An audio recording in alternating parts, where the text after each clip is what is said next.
안녕하세요. 최현욱입니다. 한 주간 있었던 일들을 좀 정리해 보겠습니다. 먼저 삼성제약은 꾸준하게 안정적으로 상승했습니다. 외국인이 좀 많이 샀는데, 근데 주로 산 곳이 메릴린치였습니다. 그게 조금 불안합니다. 젠백스는 저번 주까지 폭등을 했다가 다시 떨어졌다가 저번 주만큼 왔는데, 지금 와서 보면은 전형적인 개미 털기였던 것처럼 보이죠. 특히 외국인이 매수하고 개인들이 많이 매도를 했습니다. 사실 이때만 해도 좀 이상하고 불안했었는데 다행히 저의 평단이 24,000원에서 딱 멈춰져가지고 큰 걱정은 안 했습니다. 그리고 이번 주에는 헬릭 스미스가 정말 재밌었는데요. 저번 주에 비해서 50% 이상 상승을 했습니다. 2만원 이하였는데 3만원을 넘었죠. 이렇게 올랐던 이유는 엔젠시스가 임상을 진행한다고 해서 올랐던 것 같습니다. 그런데 그 사이에 유상증자 하는데 대표는 불참을 했습니다. 그건 전형적인 악재죠.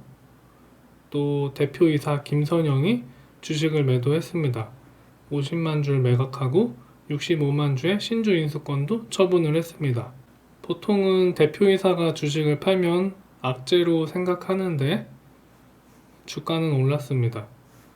이때 매도한 이유가 주식담보대출에 반대매매 위험이 있어서 16일과 17일에 블록딜로 매각을 했다는 건데요.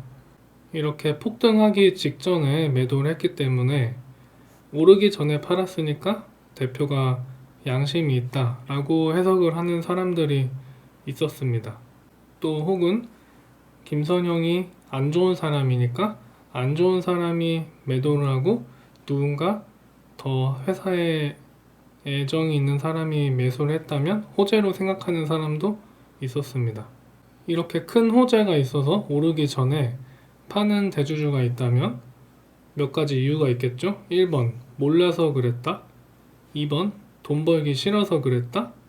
혹은 3번 내 명의로 고점에 파는 게 부끄러워서 다른 사람에게 어쩔 수 없이 판 것처럼 넘겨서 제3자 명의로 수익을 실현했다.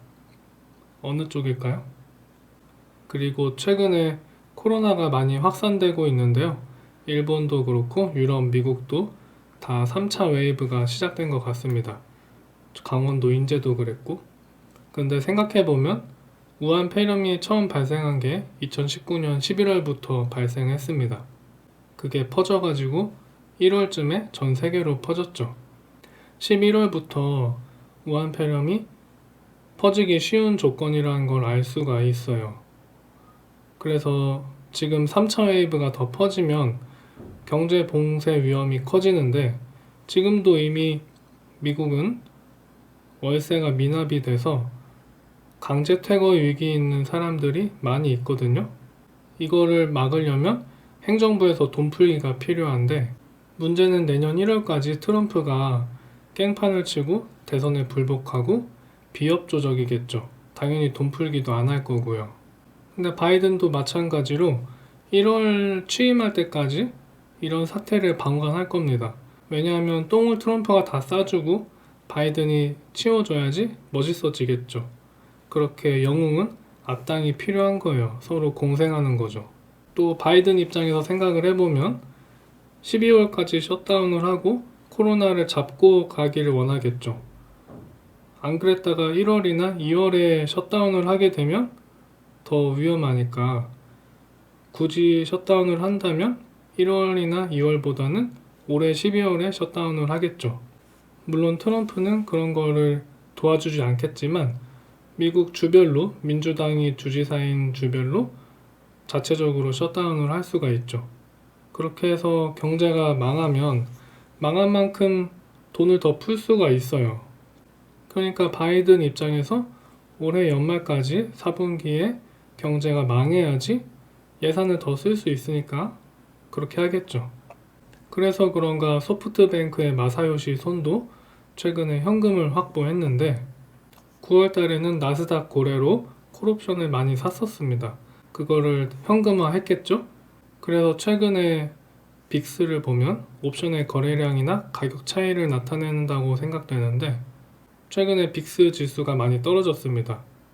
아마 이때 다 현금화했을 가능성이 크겠죠. 저는 이 빅스가 옵션의 상대적 거래량이라고 생각하는데 옵션에 붙는 웃돈으로 생각해요. 그래서 프리미엄이 붙으면 당연히 거래량이 늘겠죠. 그렇게 거래량이 는다는 거는 현물과 옵션 사이에 괴리가 커진다는 거고 그게 변동성을 뜻한다고 생각해요. 또 저번 주에 제가 GV151에서 지켜볼 점에 별세포, 아스트로사이트에 관해서 말씀드렸는데 마침 치매에 별세포가 작용한다는 논문이 떴습니다. 이 별세포는 뇌에서 독성 물질을 제거하는데 이게 너무 활성화되면 신경세포를 공격해서 치매가 온다는 개념이에요.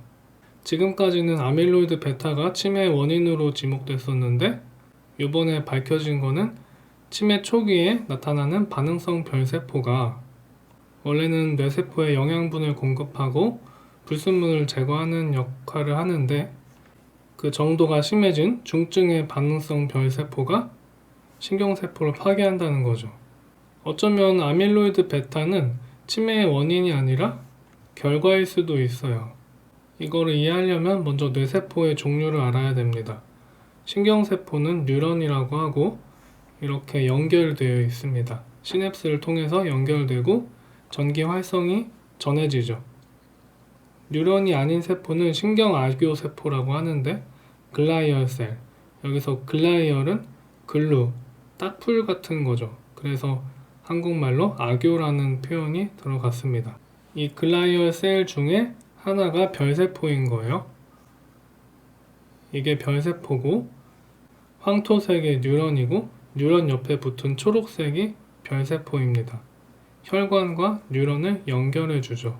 그리고 뉴런을 감싸고 있고 이런 형태를 봤을 때 이런 기능을 한다는 거예요. 혈관에서 어떤 물질들을 뉴런 신경세포로 보내준다는 거죠.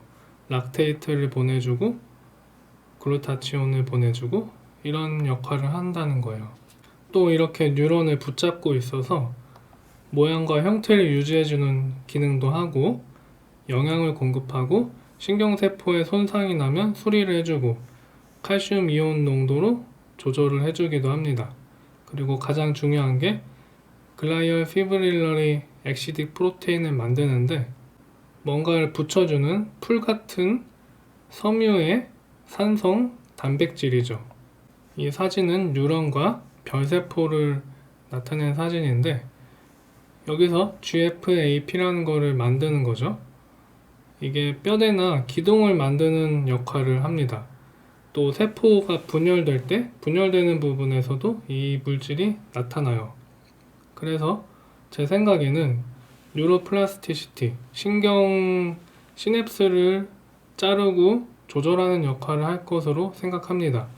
뉴로 모듈레이터라고 생각할 수도 있고 그래서 기능적으로 뉴런의 가위 역할을 할 것 같습니다. 그래서 제 생각에는 뉴런 신경세포는 활성화만 되고 과민한데 센시티브한데 포지티브 피드백을 하고 그런 걸 억제하는 게 별세포의 기능인 것 같습니다. 억제하고 안정화하는 거죠. 이 억제하는 방법이 아예 물리적으로 잘라내서 절단을 할 수도 있고 전기화학적으로 안정화할 수도 있습니다. 칼슘 농도를 조절해서 안정화할 수도 있겠죠. 이 뒤에 있는 그림은 뉴런이 아니고 나뭇가지의 가지치기를 표현한 그림인데 똑같은 방식으로 뉴런도 다듬어 줄 수 있을 것 같습니다. 밑에 그림은 태어날 때 신경세포가 시간이 지나면서 연결이 많아지고 그게 또 청소년기가 지나서는 불필요한 것들이 사라지는 식으로 발달하는 모습인데 유아기 때 어렸을 때는 뭐가 좋을지 모르니까 연결이 많이 생성됩니다. 그러다 성숙하게 되면은 불필요한 게 사라지고 안정화되는 거죠. 혹은 최적화한다고 볼 수도 있고 그게 가지치기의 기능일 수도 있습니다. 그래서 어렸을 때는 반응성이 높아서 ADHD 같은 질환이 있는 거고, 나이가 들면은 저절로 그런 게 낫게 되겠죠. 이런 특성을 이용해서 인공지능을 만들 수도 있는데, 그거는 좀 내용이 길어질 것 같아서 따로 말씀드리겠습니다. 또 17일에 재밌는 뉴스가 있었는데, 보소와 진보가 뇌 기능이 달랐다는 내용입니다. 서울대병원 정신과 서울대 뇌인지과학에서 연구를 한 건데, 보소와 진보로 나눠서 심리 스트레스에 관한 걸 조사했는데, 자기조절 능력과 회복 탄력성이 보수가 높았다는 내용이죠. 그래서 앞으로는 대개라는 비하적인 표현보다는 자기조절 능력이 깨졌다, 회복 탄력성이 깨졌다 라고 과학적으로 표현하는 게 좋고, 신경세포의 연결이 물리적으로 절단됐을 수 있죠. 그래서 자기조절 능력이 절단났다, 회복 탄력성이 절단났다 라고 표현할 수가 있죠. 따라서 이분들은 나쁜 사람이 아니고 아픈 사람이니까 우리가 이해해 줘야 됩니다. 아프니까 진보다. 감사합니다.